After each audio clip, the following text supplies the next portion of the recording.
जितकी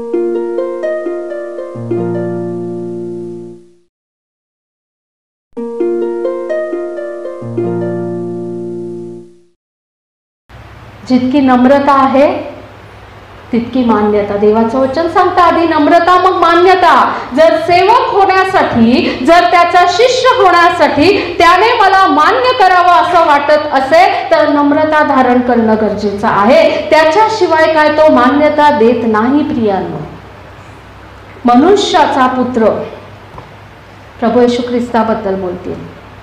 देवाचा पुत्र होता तो, म्हणजे सर्वात श्रेष्ठ पोझिशन वरती होता, परंतु मनुष्याचा पुत्र होऊन एकदम खालची पोझिशन घेऊन तो आला या पृथ्वीवरती. नम्रतेचं अद्भुत उदाहरण आहे प्रियांनो. जो राजांचा राजा आहे तो गायीच्या गोठ्यामध्ये जन्मलेला आहे. जो सृष्टीचा निर्माण